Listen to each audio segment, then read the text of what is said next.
স্বামী তার স্ত্রীর সাথে কথা বলা বন্ধ করে দেয়, স্ত্রী তার স্বামীর সাথে কথা বলা বন্ধ করে দেয়। ইভেন স্ত্রীকে হাজব্যান্ড বাপের বাড়ি পাঠিয়ে দিয়ে 6 মাস 1 বছর পর্যন্ত কোনো খবর রাখতে চায় না, ফোনে যোগাযোগ না, যাতায়াত করে না, এভাবে দীর্ঘ সময় পর্যন্ত ঝোলায় রাখে। একটা সময় ডিভোর্স লেটার পাঠিয়ে দিচ্ছে, বিবাহ ভাঙন তৈরি হচ্ছে। আসলে ইসলাম এটাকে কীভাবে সমাধান করেছে? ইসলাম কোনোভাবে এই ধরনের রাগারাগিকে, এই ধরনের নির্যাতন নিপীড়নকে পছন্দ করে না। ইসলাম আপনাকে বরং উৎসাহিত করেছে, স্বামী তার স্ত্রীকে মাফ করে দিবে, স্ত্রী তার স্বামীকে মাফ করে দিবে। আর ধৈর্য ধরার কথা বলেছে, ধৈর্যহীন হওয়া যাবে না।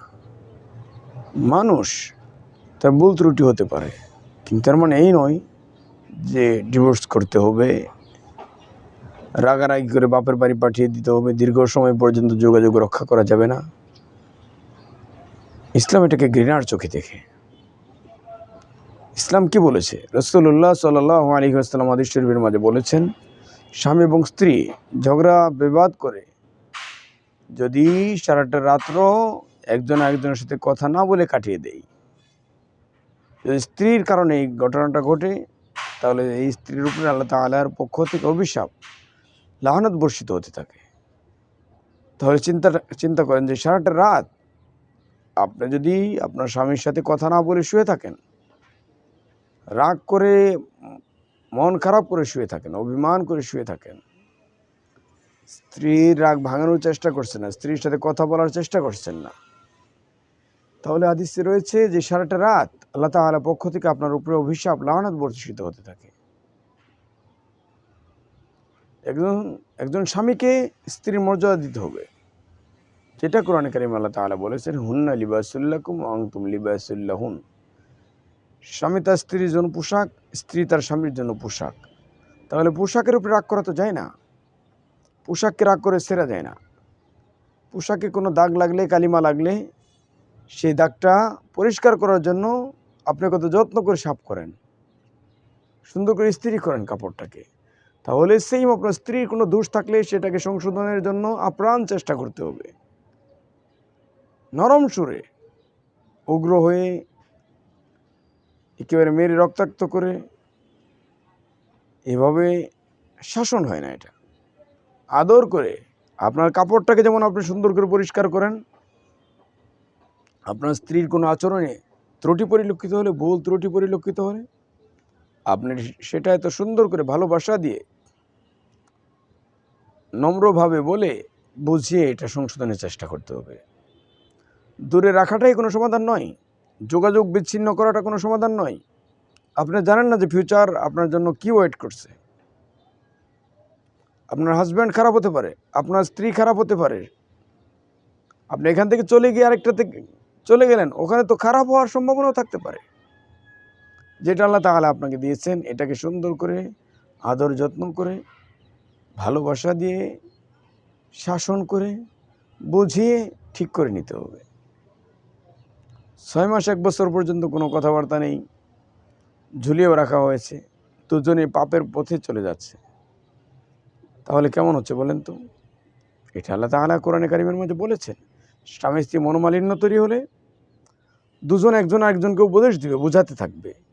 নিজেরা যদি বুঝ নিতে সক্ষম না হয়, তাহলে অপরজনের সাহায্য নিতে হবে।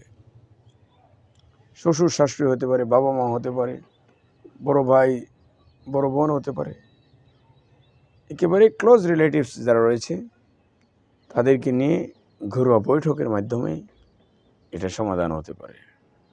কিন্তু এর মানে এই নয় যে মেরে ফেটে রক্তাক্ত করে ফেলতে হবে, তাকে ডিভোর্স করতে হবে। ডিভোর্স কোনো সমাধান নয়।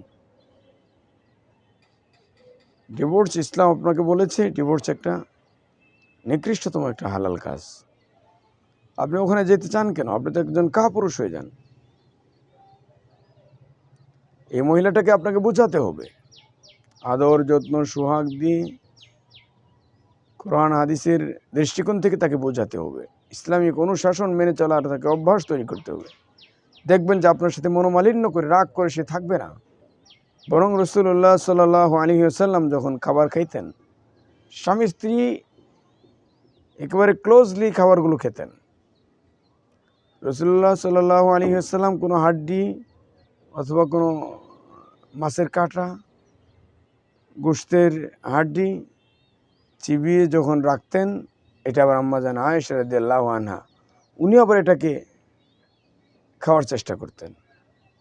আবার আম্মা জান আয়েশা রাদিয়াল্লাহু আনহা যদি কোনো একটা হাড্ডি রাখতেন, নবীজি সেটাও আবার একটু খাবার চেষ্টা করতেন।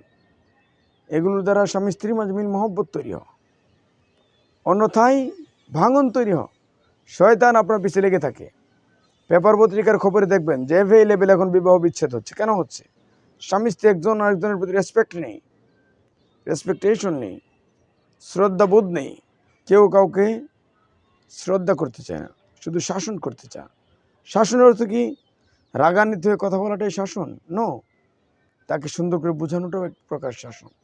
ভালোবাসা দিয়ে, আদর দিয়ে, যত্ন দিয়ে, মিষ্টি কথা বলে, কোনো অকেশন, কোনো পার্টি, কোনো একটা ভালো একটা ভ্রমণের প্লেসে তাকে মাঝে মাঝে নিয়ে যাওয়া। এর মাধ্যমে স্বামী স্ত্রীর একঘেয়েমিটা কেটে যায়, একজন আরেকজনের প্রতি টান তৈরি হয়, ভালোবাসা মহব্বত তৈরি হয়। এভাবে আমাদের সাংসারিক জীবনটাকে সুন্দর করে সাজাতে হবে। আমরা কোনোভাবেই সেকেন্ড ডিসিশনের দিকে যাওয়ার আগ্রহ কোনো দিনই পোষণ করব না, যে ডিভোর্স এটাকে আমরা টেকসই সমাধান মনে করার চেষ্টা করব না, বরং সংশোধন হওয়াটাকে আমরা টেকসই সমাধান মনে করার চেষ্টা করব। আল্লাহ তাআলা আমাদের তৌফিক দান করুন।